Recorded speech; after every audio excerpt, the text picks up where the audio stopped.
Part 4. The Night Our Forever Found Us.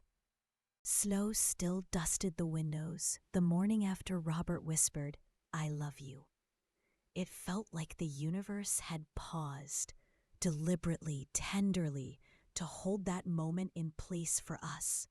I woke first, the warmth of his arm wrapped around my waist, his breath soft against the back of my neck. For a long moment, I didn't move. I simply let myself feel it. His presence, his quiet, his steadiness, his love. My heart had been waiting for something like this far longer than I'd ever admitted aloud. Then he stirred, pressing a gentle kiss to my shoulder, a soft hum vibrating in his chest. "You're awake?" he whispered, voice still thick with sleep. "Mm-hmm," I murmured. Didn't want to move. "Good," he said, tightening his hold just a little.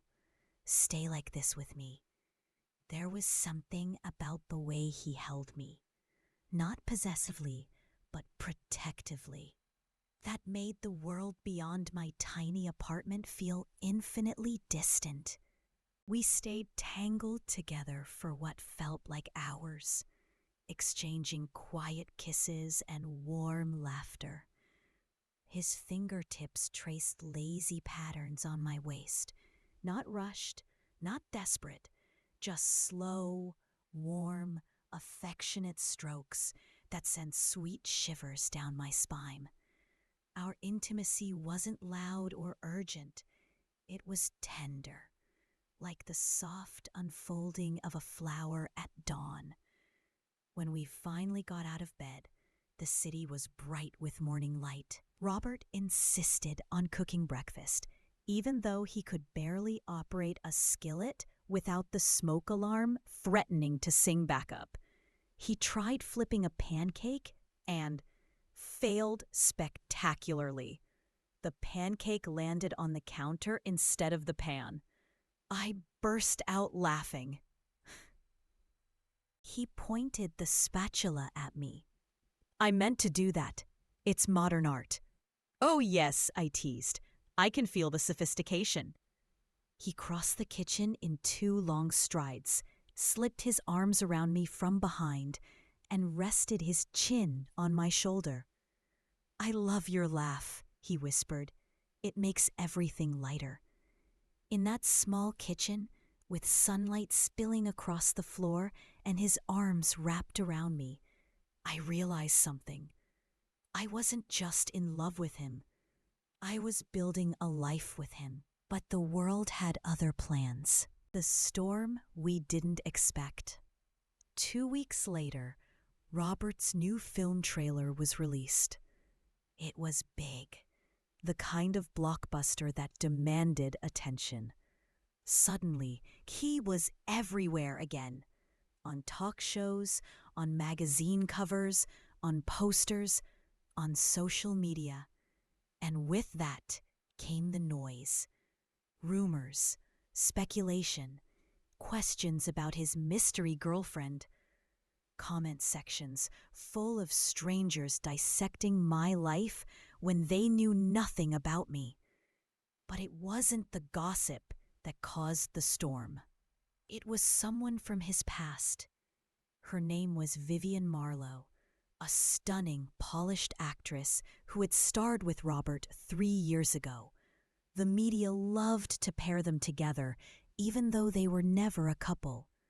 And now, Vivian's publicity team began pushing a story, a rekindled romance, on-set chemistry reignited, old feelings resurfacing, and the worst, photos of them laughing together during an interview were plastered everywhere. I told myself it was harmless, work, publicity, part of the job. But one night, he came to my apartment looking shattered. "Miley," he said softly, shutting the door with too much care. "We need to talk." Those words usually never mean anything good. He ran a hand through his hair. The studio wants me to lean into the Vivian narrative for the press tour. They think it will boost the film. I stood very still. And what does that mean? It means I'll be photographed with her a lot, he said gently. Events, interviews, red carpets. My voice came out small. Together? He swallowed. Yes, they'll want us to seem close. A quiet heaviness filled the space between us. I knew how Hollywood worked. I understood image. But Robert wasn't just some character on a poster anymore. He was mine. And the thought of watching him smile beside someone else, even for cameras, hurt in ways I didn't know how to express. I don't want to lose you, he said suddenly. Not over this, not over them. Then tell me, I whispered, how I'm supposed to walk into a world that's already decided who you belong with. He crossed the room and took my hands. His grip warm and firm. You decide, he said. You, not them. I looked up at him, eyes stinging. And if people think I'm not enough? He cupped my face with both hands. Then they're blind. Because you, exactly as you are my heart. A tear slipped down my cheek. He kissed it away. I'll make this right, he promised. Just trust me. And I did. But trust did not erase fear, and fear did not erase love. They lived together in my chest, battling quietly. A moment, everything cracked open. The night of the film premiere, Robert asked me to come. I want you beside me, he said, no matter what the studio wants. But doubt clung to me. What if I don't belong there? I whispered. What if I embarrass you? He stared at me like I had just insulted the sky. You, he said firmly, are the only person I want there. So I went. I wore a soft champagne-colored dress that floated around my knees and made me feel like a slow exhale. My hair curled at the ends, my lips a natural rose. When we arrived, the noise of the crowd hit me like a wave. Shouts, flashing lights, cameras everywhere. For a moment, I froze. Then Robert reached for my hand and laced his fingers through mine, squeezing gently. I've got you, he whispered. And just like that, I could breathe again. But the real storm came when Vivian appeared, stunning in a crimson gown, her smile sharp as a blade. Reporters swarmed her immediately. Vivian, over here! Is it true you and Robert are rekindling things? You two look perfect together. That last comment cut deeper than it should have. Vivian glanced at us, her eyes flickering to where our hands were intertwined. Something venomous flashed in her expression before she smoothed it into a camera-ready smile. She walked toward us, heels clicking like applause. Robert, she said sweetly, we need a photo together. He stiffened. I'm with someone. Her gaze slid to me, appraising, dismissive. Oh, she said, of course, the singer. The way she said singer made it sound like a hobby, not a profession. I felt heat rise in my cheeks, embarrassment and defensiveness tangling inside me. Robert stepped forward, protective. Vivienne, not tonight. But photographers had already gathered, shouting for just one picture. Vivienne leaned closer to him, touching his arm with false intimacy. Come on, darling, for old time's sake. My chest tightened. Robert's jaw clenched.